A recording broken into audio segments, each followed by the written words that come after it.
Good morning, everybody. This week we are going to finish the crop circle. That's the plan. Get it started on planting, and then get the lawn seeded and leveled a lot better than what it was.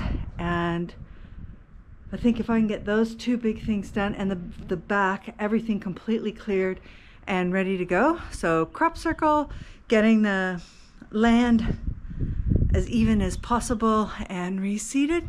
I think that'll be a good week. Well, let's get going. Truck turned up 7 a.m. Well, technically, I think it was 7:10 a.m. And you look at that dump truck and you think, that's a lot of dirt. And then took him a couple of goes to get in the driveway, but he put it exactly where I asked him to, so that was amazing. And it came out beautiful, beautiful black earth. So now need to get it moved. And it's the first lot of soil. There is more. We will do that in another week, but it'll get the first part of the yard done. Something about having a dump truck turn up at your house brings out the 5-year-old in me. I just think, oh, look at that big truck. Isn't that cool? And I'm sure every kid, for miles around does the exact same thing, going, wow, that's big. And yeah, I just thought it was kind of fun.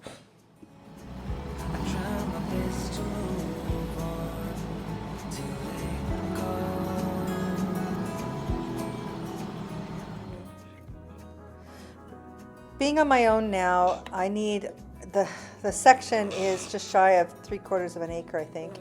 And so with that amount of dirt and the work that is needed, I have asked a couple of local guys to come. They're the same guys who did the cutting for me previously, right after Peter passed, and they are just the hardest workers. And I think they get what I'm after. AJ does. Rohit probably thinks I'm a bit crazy. But just getting their help with moving stuff around is really helpful. 3 hands or 3 people rather than just one, older person trying to get it done makes a massive difference.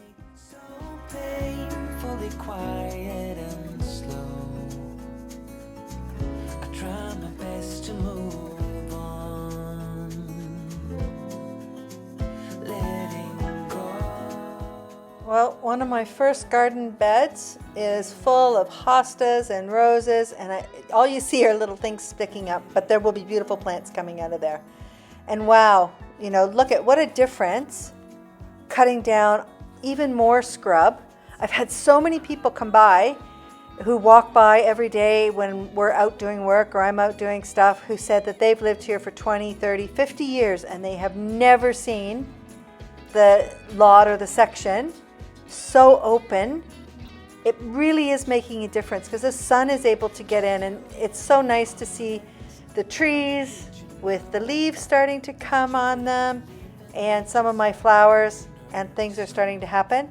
I've decided that this year I'm not going to put the greenhouse up. I thought this crop circle thing would be really easy, and when I look at it on film, it doesn't look very big, but the thing is ginormous, and it is hours and hours of work digging up sod just so that I can plant some things in there. But as I said, giving it a go this week, gonna try and get it so that it is done and doesn't look so rough. I'm just gonna put the sod at the bottom of the hill for now. Well, with all that dirt and all of the grass seed in there, doesn't it look great? I showed you guys before all the undulations, and it was dangerous to walk out there. You could walk along and then you could kind of twist your ankle because it was just dips and rivets everywhere. But now it's got a nice little sort of fall to it, so it's graded away from the house. It looks like it's going to go okay. I don't have a sprinkler, so you know what that means. Watering twice a day. One of my lovely neighbors asked me if I wanted to head out to the greenhouse, which is in a couple of towns, about 20 minutes away from us. So I said, yeah, absolutely. Let's go check out the greenhouses and see what there is. What's really different about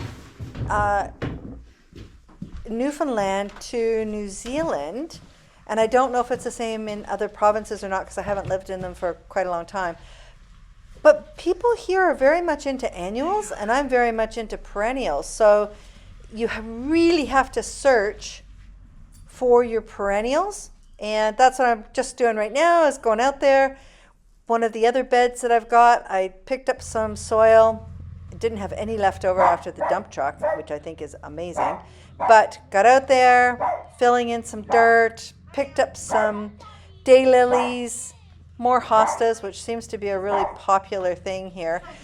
And of course, you really got to watch out because you've got massive winds. And while I'm on the pond, as we call it in Newfoundland, or the lake, the ocean is just a few blocks away, and it's really windy. So the amount of plants that you get are need to be very coastal hardy, also frost tolerant. It kind of limits what you're able to do, but really happy I've got my wheelbarrow. Helps me get things done. All right, couple more. Well, I got that back garden done. Well, as much as one's going to get done. But now it's time to plant the crop circle. I didn't get very much when we were at the nursery, but I did get a few. So I've got a rhododendron and a hydrangea. They were pretty expensive, about $49 each. But of course, it looks so much emptier when you plant them. And they're decent sized plants, but you've got to leave room because you know that they are going to fill up. So, how'd we end up this week? We have some hostas. We have a black-eyed Susan. I just love those. And a rhododendron and a hydrangea. I will head out probably next week and I'll show you again. I'll be filling up that crop circle even more. But look at that view. I mean, come on. How beautiful is that? Calm as calm can be.